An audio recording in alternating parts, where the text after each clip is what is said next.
The Shu Roads connect the Central Plains with the Bashu region.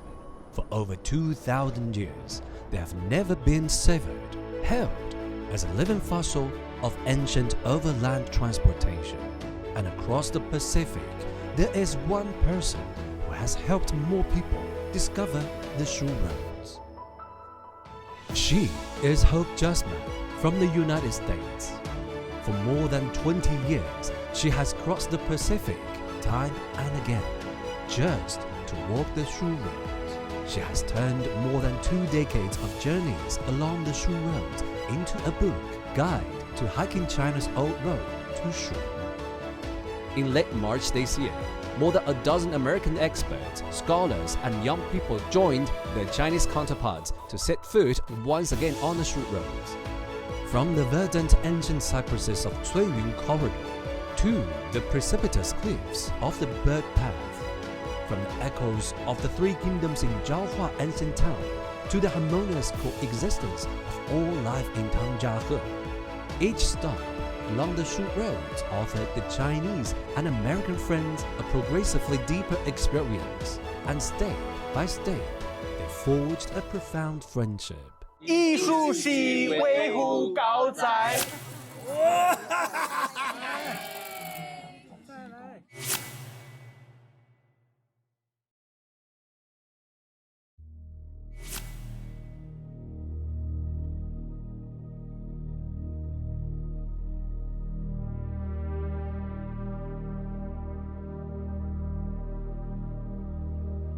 The first stop of this journey is Cuiyun Corridor, 100,000 trees along 300 li of road. This saying captures its grandeur. Cuiyun Corridor is the world's oldest, largest, and best preserved artificial roadside ancient tree group, with a history of tree planting that dates back to the Qing and Han dynasties.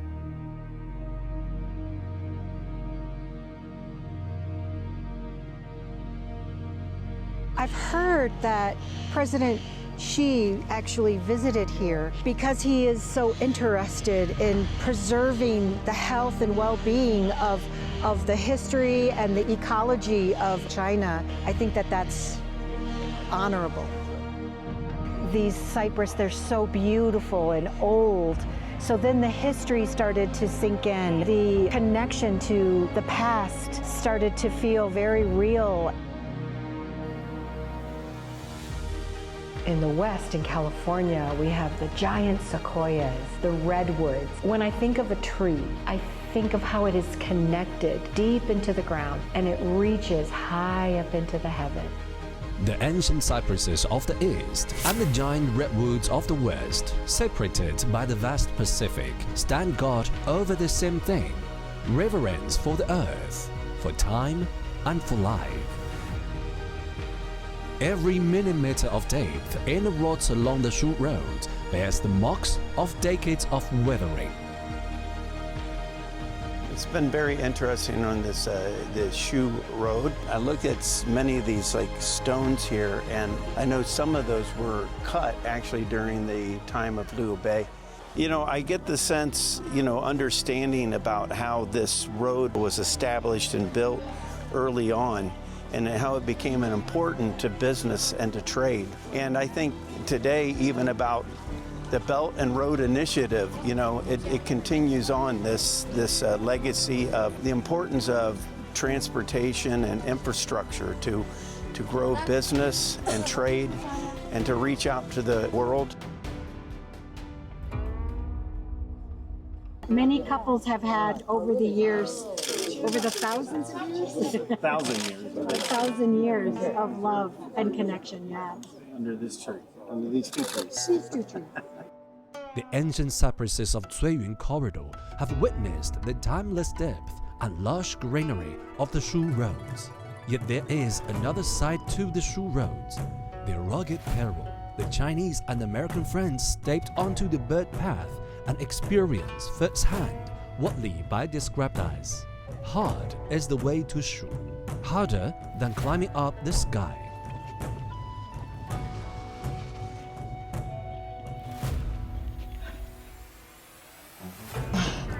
This is so beautiful. Just a little bit scary. I'm trying to crab walk it.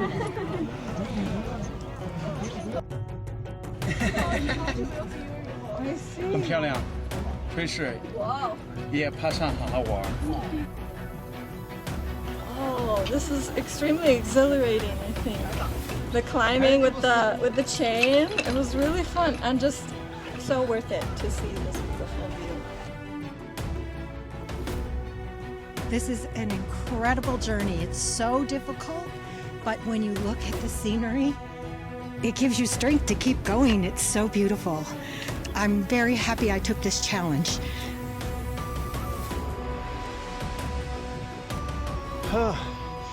It is a challenge. On Sunday, I ran in a marathon, but I think this is even more challenging, climbing this hill, climbing up the bird path. But anyway, the view is just wonderful, and I think it's worth the effort.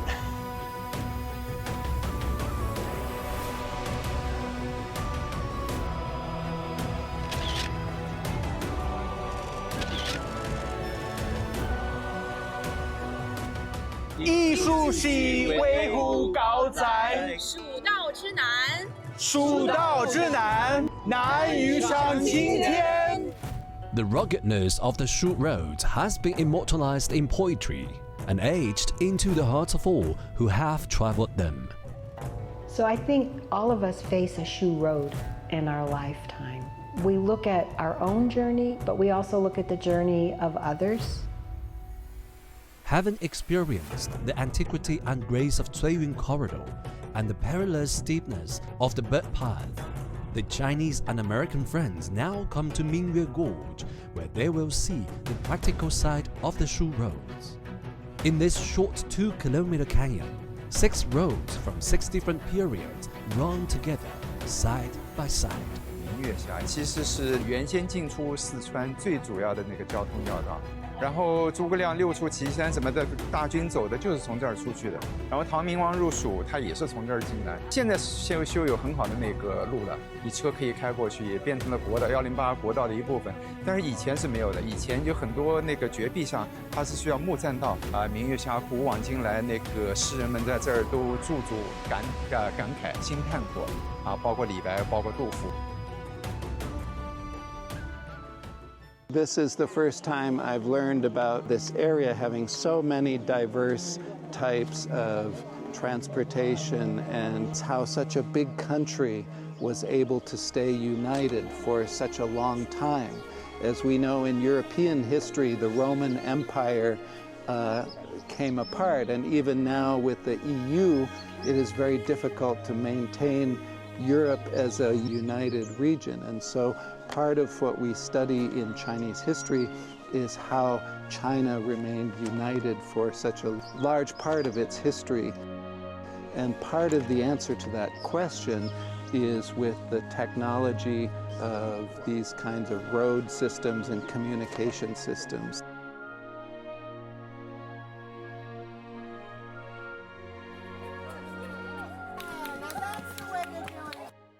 The Shu Roads once sustained a thriving trade, and on the other side of the earth, roads have served the same purpose. Where I grew up, we had a section of the road called the National Road. It was in the state of Ohio. It was established before Ohio actually became a state. The earliest of recorded history. People have always desired to trade because, you know, one area has certain minerals or certain, you know, crops or things like that, and another area maybe is more arid and can't grow them. So having trade has always been part of human history.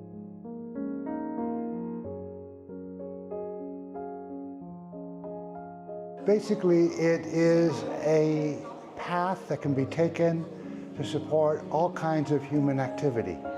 It can be a spiritual path, it can be educational, spreading ideas, as we've seen here, and of course, supporting all of that, commerce and means of making a living. In American history, we've also had our own Shu Roads.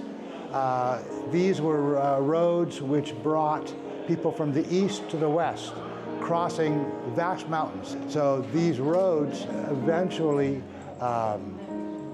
encourage the U.S. to unite, from east to west. So we have similar phenomenon, but going back only 200 years, not 2,000 years. 纳奇兹呢，其实它是个自然环境和原住民文化，它和蜀道的共通点都应该是属于这种经济交流来促进文明之间的互动。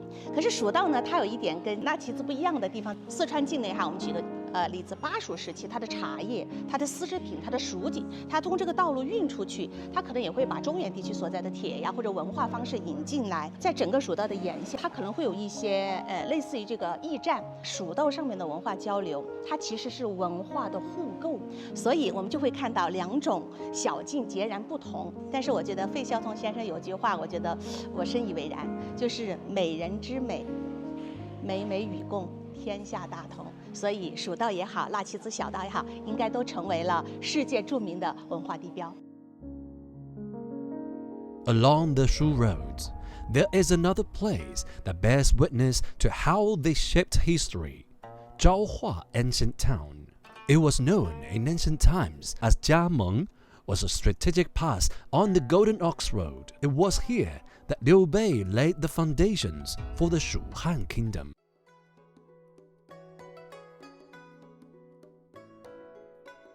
I think that's pretty common for people to kind of pray or hope for good results from a test, especially when they work so hard. You want to see some good fruit from your labor, and so, yeah, I mean, I know everyone puts their hope in something, right? And so this is a part of Chinese culture and tradition. There are some things that people do to try and get good luck.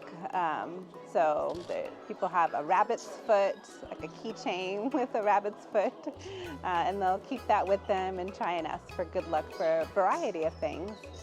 The four-leaf clover is also considered good luck.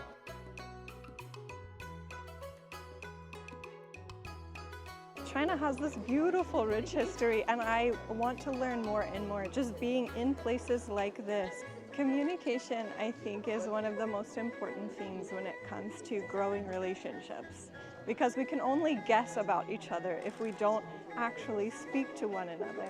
And this is actually a big motivation for me here as I'm in China to learn Chinese, because I know that I chose to come here. And so having that gap with language can really cause misunderstanding. As a teacher, it is truly such an honor for me to be able to speak with my students about cross-cultural communication.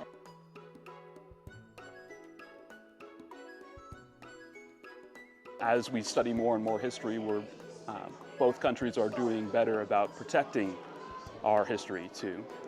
So around here, everything is very well kept and preserved so that future generations can enjoy it, and I hope it will be that way for years and years to come. And same thing with the United States. We're learning to protect things better.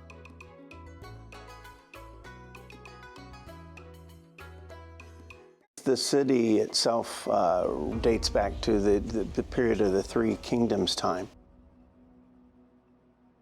In the Three Kingdoms, between Guanyu, Zhangfei, Liu Bei, Zhuge Liang, and we see this brotherhood and this undying devotion to support and to help one another. And many Westerners are like a peach, very soft on the outside, but very hard to penetrate deep inside. Whereas Chinese are more like walnuts, a little bit harder on the outside, but once you get inside and build that relationship, it's very soft. The Chinese ideals of loyalty and righteousness are embedded in the bricks and tiles of Zhaohua Ancient Town. Continuing along the Shu Roads, another cultural treasure comes into view, the Thousand Buddha Cliff. The Thousand Buddha Cliff has preserved the evolution of Chinese statuary through the dynasties. Different eras and different styles coexist in harmony on the same cliff face. 以前我们在传播蜀道的过程当中，更多的依赖的是历史文献。这一次呢，我们亲身走在蜀道上，就增加了这种有结构性的一次相互的交流。那天我们在广元的千佛崖上那我们跟美国的朋友、专家学者一起，一边听讲解，一边就在提问的时候说，为什么在同一面的石壁上有唐代的净土的信仰，又看到了宋代的巴蜀地方的这种造像，中原的那种开凿规范技术，它传到广元的金牛道上以后，进入了巴蜀的这个独特的地理环境当中，巴蜀的人民就会再在这样的规范性上诞生出了一些小小的改变。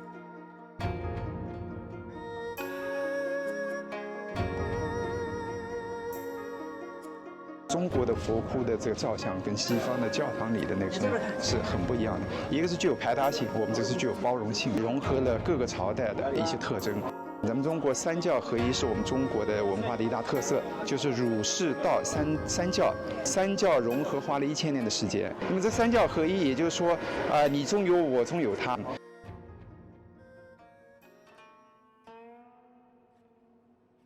It reminds me of the grottos in Europe and the places that the Native Americans created in the Southwest. Just like here in the U.S., we have protected those places to have this history that we can share and continue to learn from as we dig deeper into archaeology, maybe even change the way we do things sometimes. As humans, we need to share what we're thinking and what we're feeling through expression, and to let others know as they pass by what we think and what we feel and how we believe.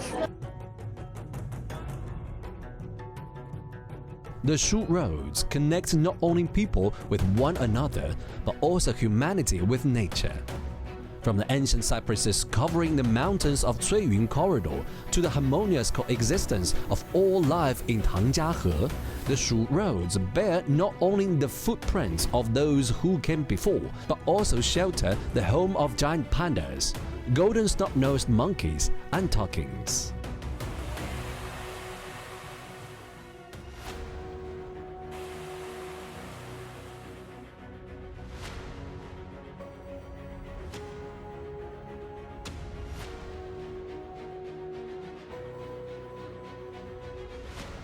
We have a very famous park called Yellowstone National Park. If you look back 20, 30 years or so, I think Americans have not done enough to protect the natural environment.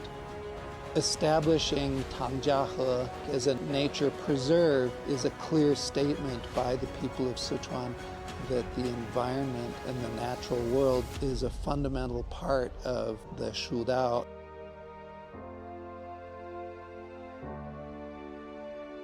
China and the United States, separated by the Pacific, yet brought together by the Shu Roads, share a bond of friendship and exchange.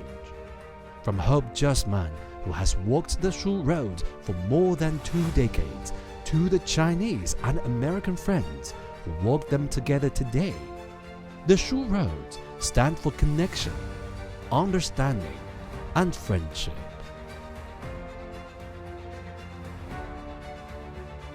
Looking forward to our next journey together, no matter which road we take. The Shu Roads have deepened my understanding of Chinese culture and, more importantly, brought me many friends. The Shudao was beautiful, and there's no better way to experience it than with new friends. 感恩蜀道相连，让相隔大洋两岸的我们一路相知，以心相交。 It's through these personal encounters and friendships that we can overcome our cultural differences and our political differences and work together to make the world a better place. From ancient times to the present, from China to the United States, these roads have never ceased to connect us, crossing oceans and bringing hearts together time and again.